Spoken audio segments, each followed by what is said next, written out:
우리는 누구나 성공을 바라지만 아무나 성공하는 것은 아닙니다. 그렇다면 성공하는 사람은 무엇이 다를까요? 오늘 소개해드릴 세 가지가 예쁘면 성공할 확률이 높다고 하네요. 그럼 무엇인지 하나씩 알아볼까요? 먼저 관상이 이뻐야 합니다.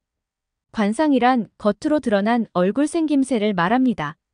뉴스에 범죄를 저지르는 사람을 보면 꼭 이런 말을 한마디 합니다. 역시 관상은 못 속여. 관상이 과학이네. 라고요. 그렇다고 모든 사람이 그런 것은 절대 아니니 오해하지 마세요.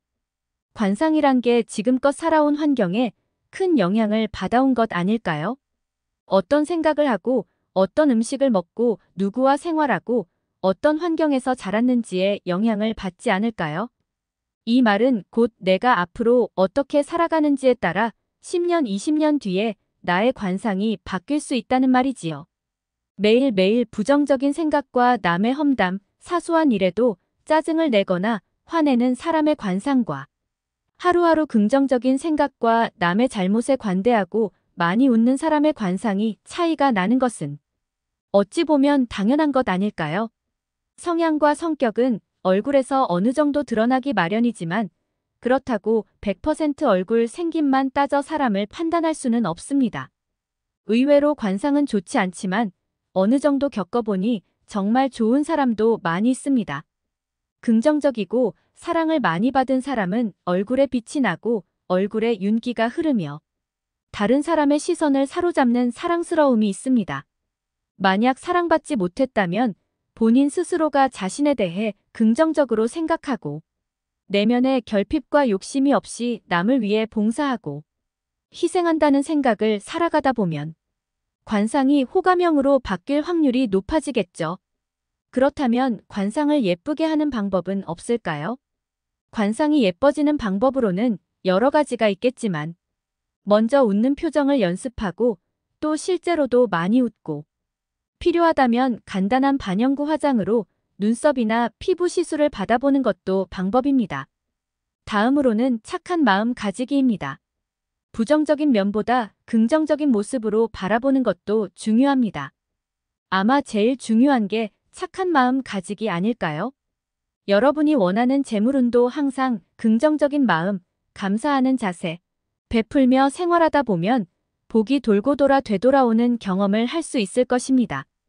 두 번째 예뻐야 하는 것은 체상, 즉 몸의 일반적인 상태가 예뻐야 합니다. 얼굴은 물론 몸에도 관상이 있다는 사실을 아시나요?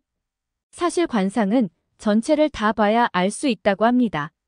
예를 들어 얼굴의 관상은 부족한데 체상이 좋은 경우 긍정적인 운으로 흐르기도 한다고 하네요. 체상에 있어 남자는 팔이 긴 것을 좋게 보고 남들보다 손 하나가 더 길면 영웅호걸이라 해서 천하를 다 가질 수 있는 인재라고 보고요. 여자든 남자든 가슴은 넓은 게 좋고 가슴 쪽에 넉넉한 살집이 있으면 부자로 살거나 마음이 여유롭다고 합니다. 그럼 체상은 타고나는 것일까요? 아닙니다.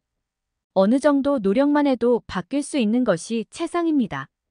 규칙적인 식사와 꾸준한 운동으로 자신의 체형을 바꾸려고 노력만 한다면 자신감도 생기고 좋지 않은 운이 좋은 운으로 바뀔 수 있습니다. 바르게 걷는 것도 의식적으로 신경 쓰게 되면 보기도 좋고요. 자신이 어떠한 체상인지 살핀 후 이에 알맞은 관리를 하는 것이 좋겠죠. 마지막 세 번째로는 심상, 즉 마음의 상태가 예뻐야 합니다.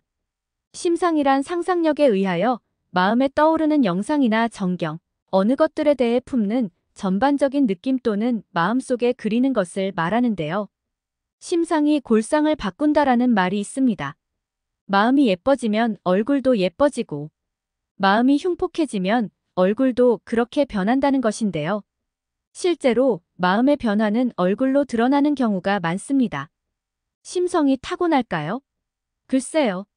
노력의 결과가 아닐까 합니다. 단적인 예로 먼저 얼굴에 여드름이 나고 기미와 주근깨가 있으면 얼굴 윤곽과 전체적인 이미지가 깨끗하지 않다는 인상을 심어주게 됩니다. 화가 나면 많이 먹게 되고 그때 인체가 원하게 되는 음식들은 당분이 높거나 기름지고 자극적인 음식을 찾게 되죠. 그러다 보면 이런 식습관으로 인해 내장 기관들을 상하게 되고 소화기 질환과 밀접한 관련이 있는 여드름은 폭음과 폭식으로 인해 더 심해진다고 하네요. 김이나 죽은 깨 역시 삶에 불만이 해소되지 않고 화가 많은 사람에게 더 심하게 나타난다고 합니다. 두 번째는 사물을 바라보는 우리의 자세입니다. 저 사람은 말만 하면 화를 낸다거나 퉁명스럽다거나 하는 말만 하죠. 그러지 말고 호기심을 갖고 왜 그럴까? 라는 생각으로 사물을 연구하는 과학자처럼 어린이처럼 관찰해 보세요. 아마 여러분이 보지 못한 것들을 볼 수 있을 거고 조건 반사적인 여러분의 태도에도 변화가 있을 겁니다. 여러분 자라온 환경이 죽을 만큼 힘들었고 지금 하는 일도 마음먹은 대로 되지 않아 마음이 많이 아픈 건 아닌가요?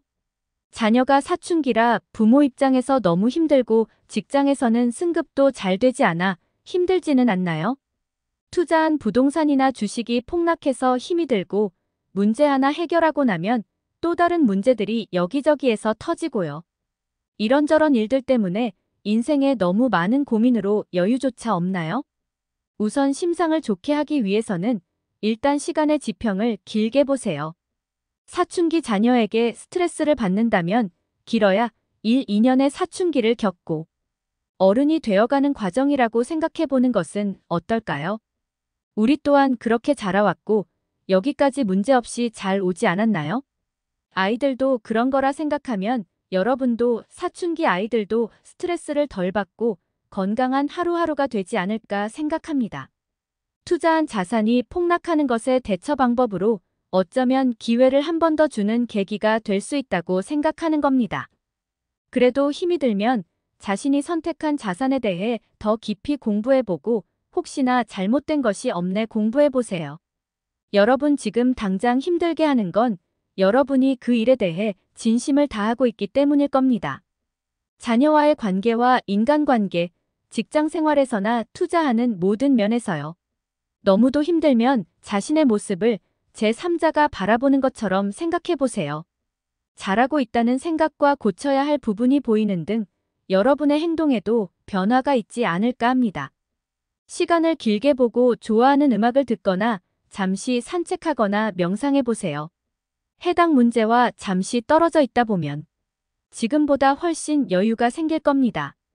일을 급하게 하지 말고 또 빨리 말하려고 하지 말고 천천히 말하는 습관을 들이는 것도 좋을 것 같네요. 좋은 일이나 행운이 많이 들어오기를 바라시나요?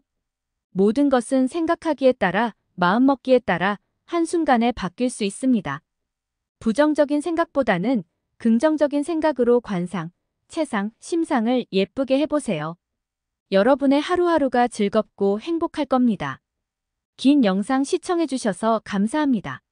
도움이 되셨다면 구독과 좋아요 부탁드립니다.